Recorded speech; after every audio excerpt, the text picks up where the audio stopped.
Why, hello everyone, Brian here. I hope this finds you all well. We are in John 6. We are continuing in it today. We're going to pick up in verse 16 and go through verse 21 today. Last time we talked about Jesus feeding 15 to 20,000 people, 5,000 men, and this great miracle that he did. And this passage here today is going to pick up right where that left off. So let's go ahead and get into it. Verse 16. When evening came, his disciples went down to the sea, got into a boat, and started across the sea to Capernaum. It was now dark, and Jesus had not yet come to them. The sea became rough because a strong wind was blowing. When they had rowed about 3 or 4 miles, they saw Jesus walking on the sea and coming near the boat, and they were frightened. But he said to them, "It is I. Do not be afraid." Then they were glad to take him into the boat, and immediately the boat was at the land to which they were going. All right, so in our last passage, we talked about how Jesus had done this great miracle in feeding all these people, and it said that the crowd, like 20,000 people, wanted to make him king. But Jesus was not a fan of this, and so he left them all to go up on a mountain to pray. And he sent his disciples off to the other side of the lake. So they went ahead and got into the boat and were going out to the other side. And through the other account of this in Matthew 14, we know that it was a rough sea. Like, it was tough. Like, they should have already been to the other side of the sea by the time that Jesus comes walking to them on the water. But they were battling these waves for hour upon hour upon hour. And it was a struggle. And it says that they were really afraid that they were going to die out there. And so Jesus comes walking to them on the water. And at first they think he's a ghost, and they are so extremely frightened. But then he says, "Take heart. It is I. You don't need to be afraid." Now in our passage here today, it actually doesn't share this, but this is the passage where he says that, and then Peter asks, "Hey, Lord, if it's you, command me to come to you." And so Peter starts walking on the water to come to Jesus. And then he starts looking at the wind and the waves around him, and he starts to sink. And Jesus comes and picks him up and takes him in the boat. And then the seas are just calm. So this is actually one of my favorite passages there is in the Bible. I love this passage and just what it means to us.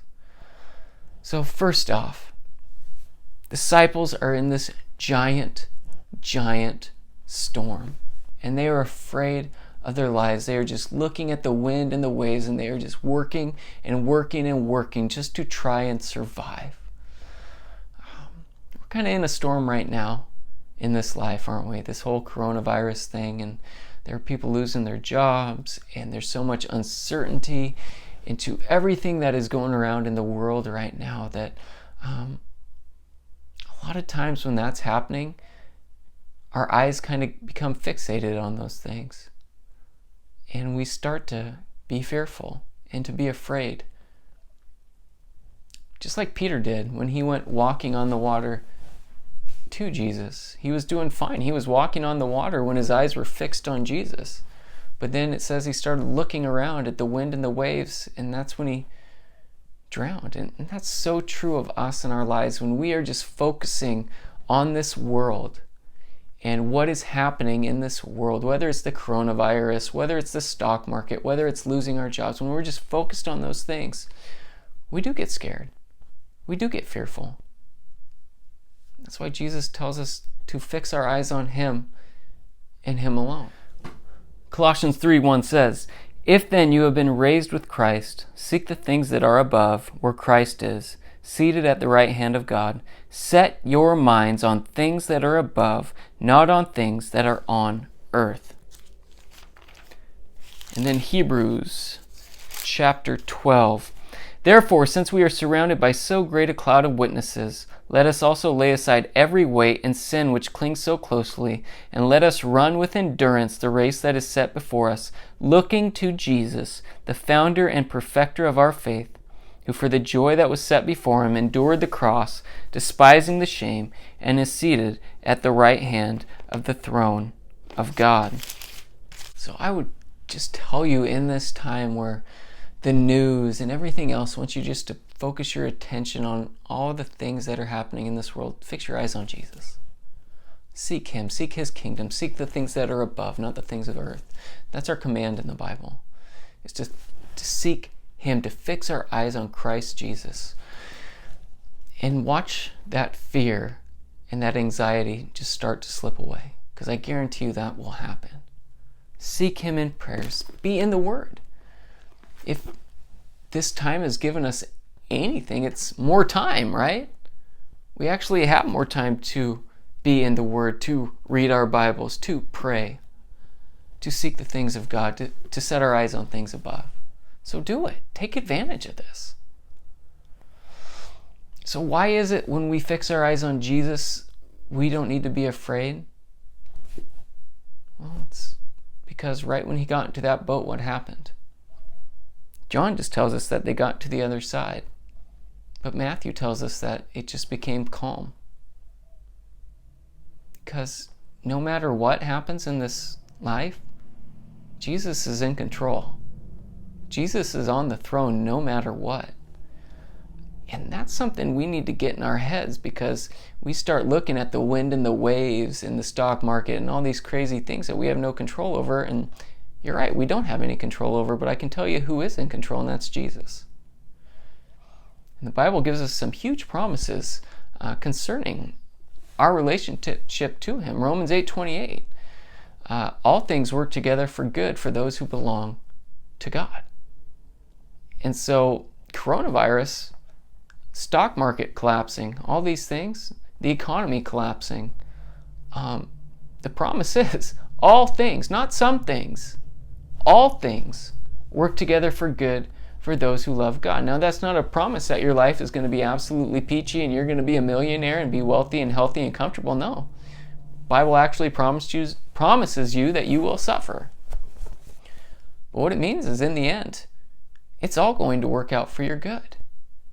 God uses these events to strengthen us and to strengthen his church. And I think he's using these events right now to strengthen his church.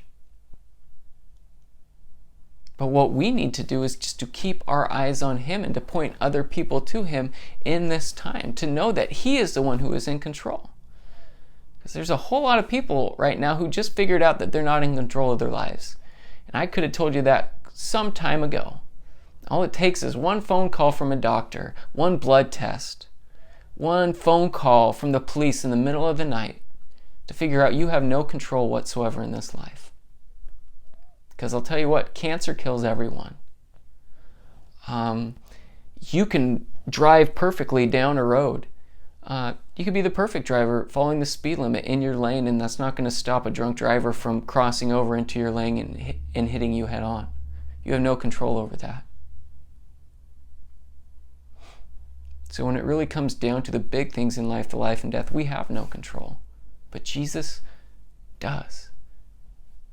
And that's why there is so much peace, and we can be free from anxiety and fear when we have a relationship with him and we trust in him, because we know who is on the throne. Our master is, our king is. Do you think that if Jesus wanted to, he could just say the word and the coronavirus would be dead? Absolutely he could.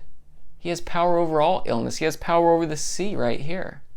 The sea was seen as the most chaotic thing there was in the world back in the day, because nobody could control it. Yet Jesus controls the sea and the wind by just saying stop, and they stop. That's pretty amazing. So we can either look around at it and be fearful, or we can just trust in him, that he knows what he's doing, that he is in control of this all. And that's a choice that you can make. Jesus is not up in heaven right now watching CNN or Fox News and just fretting, saying, oh my goodness, how many people died today? Oh my goodness, are the numbers going down? Have we hit the top of the curve yet? No. He's not doing all that yet. When we get all fearful or anxious, isn't that what we're saying? That he's not in control? So through two passages so far in this chapter, we have seen Jesus take a couple little loaves of bread and a couple small fish and feed a crowd of 15 to 20,000 people. And now we see him walking on water and then telling the sea and the wind to stop, and they just stop. Pretty huge things, right? And they just obey. The bread becomes more bread when Jesus tells it to. The fish becomes more fish when Jesus tells it to. The laws of gravity do not apply to Jesus when he's walking on that water. And then he tells the wind and the sea to stop, and they just do. They obey him. Yet we come to human beings. You know what Jesus tells each and every one of us? He says, follow me. Trust in me with your life. And what do we say as human beings? The sea and the wind, they obey him. And they say yes. Other parts, Jesus tells a dead man to get up, and he does. It obeys. Tells leprosy to leave someone, and it leaves him. Says, yes, Lord, and flees. Tells a demon to get out of someone, and it says, okay, just obeys. And yet Jesus tells each and every one of us, follow me. We say, no. I want you just to think about that for a second. That human beings are the only ones when commanded to do something and we say, no. It's about me, not you. Everything else in all of creation gladly obeys Jesus. And yet we rebel and we say, no. So in ending this today, I just want you guys to know, if you belong to Jesus Christ, if he's your Lord and your Savior, then you have nothing to be afraid of. Just as he said, it is I, do not be afraid. He says the same thing to us today in the midst of everything that's going on in the world. It is I, do not be afraid. Now, if you don't belong to Jesus, then quite frankly, you should be afraid. Because,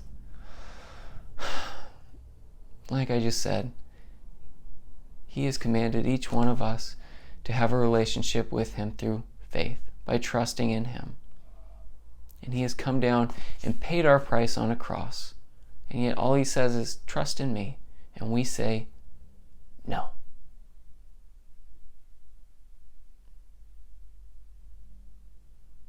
So I pray that you would make that decision today.